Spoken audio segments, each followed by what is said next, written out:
Hello, and welcome to Series 2 of our videos. This video is dedicated to two really practical examples of how SaaS marketing people can analyze the ads performance like really in depth. We often have those questions from the fellow SaaS marketing managers and marketing people we work with about the best way or like the best option to actually develop a criteria how to decide which keyword or search phrase is good for you and which ad copy is working best.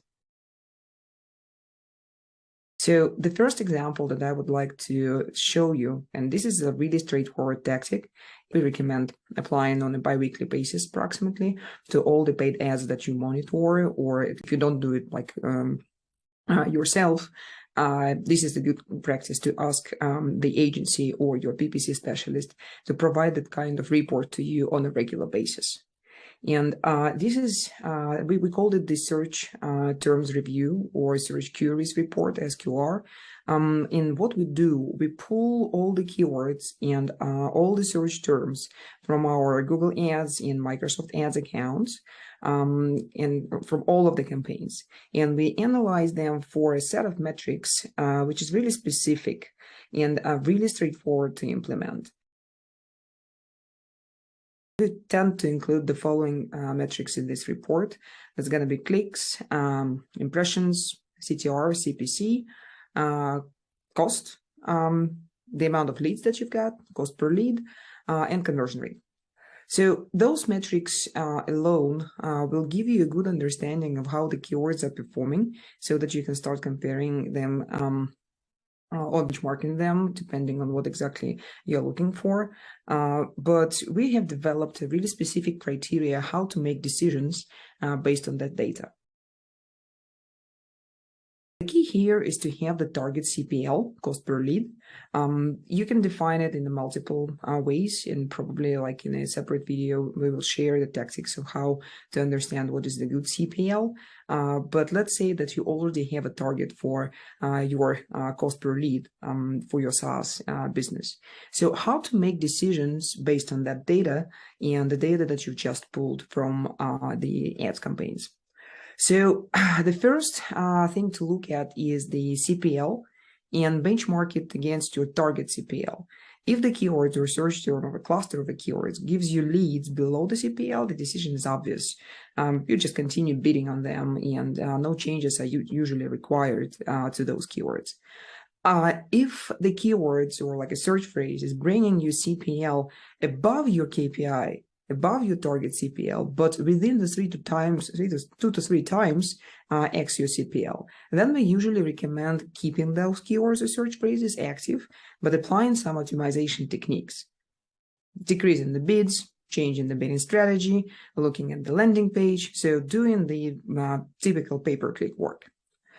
If the keyword or search phrase generates you leads, but the cost is above 3 times your CPL, or you have a certain threshold and 0 leads were required, the spending threshold, then we recommend pausing that keyword and bidding on something else. Another area that we recommend analyzing on a regular basis when you look at your paid ads campaigns performance is your ads, the ads performance report. This type of report also should be run on a regular basis. We recommend bi-weekly, so at least 2 times a month. And it's really similar to the search queries. We get the same metrics, and usually they are clicks, impressions, CTR, CPC, costs, leads, conversion rate, and CPL. And we suggest analyzing the ads that generated more than 50 clicks for you to have enough data to make informed decisions. The key criteria here when you look into your ads performance analysis is the CTR. This is like the really top of the funnel metric that actually says a lot about how your message resonates with your target audience intent. And it's really good if you run your campaigns for a while and you already know what your average CTR for the account is. But to give you an idea of what could be helpful for the newly launched campaigns, here are the benchmarks, the industry standard benchmarks for different ad networks. So for the search ads, whether on Google or on Microsoft search, you would be looking at anything between 3 to 5 to start with %. Then for the display, everything above 0.5% is good. And with the LinkedIn message ads, 3% tends to be okay. And for LinkedIn sponsored content, it's 0.5%, which is also considered to be a good starting point for benchmarking your ads performance. So how do you actually use the CTR metrics when you analyze your ads performance? You need to look at the CTR and compare it to either your account average or the benchmarks. And the ads with good CTR, with CTR above average, are the ones that you would like to keep and probably reuse in other campaigns or ad groups if that's appropriate. If your CTR is below average CTR for the account, but still above the industry benchmark, we would recommend still keeping those ads, but probably tweaking it a little bit. If your CTR is below average for your account and below the industry benchmark, we recommend pausing those ads and reworking them completely, because those ads definitely do not resonate with your target audience and they should not be eating up your spend. If you have the ads that just started and they don't have the 50 clicks but still have really good CTR, we recommend revising those ads in a shorter time than once in 2 weeks, and probably looking at them in a couple of days, depending on the traffic volume and depending on how much you spend and how active you are on paid search or display. So but the high CTR is a really strong indicator that this particular ad or that message resonates with your target audience, that you are really close to your personas in search intent, and it is a really powerful metric to take those decisions based on your average CTR for the account or the benchmarks, the industry benchmarks, if you still don't have enough data to trust in your campaigns.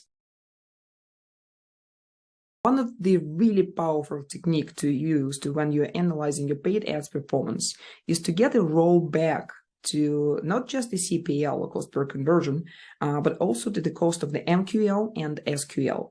To do that, you need to make sure that your paid ads data is integrated into your CRM. You can do it directly. You can do it with Google Analytics integration. Regardless of the solution that you are using, you need to make sure that your CRM has the information about the ad network, campaign, ad group, keyword, ideally search term, and ad ID.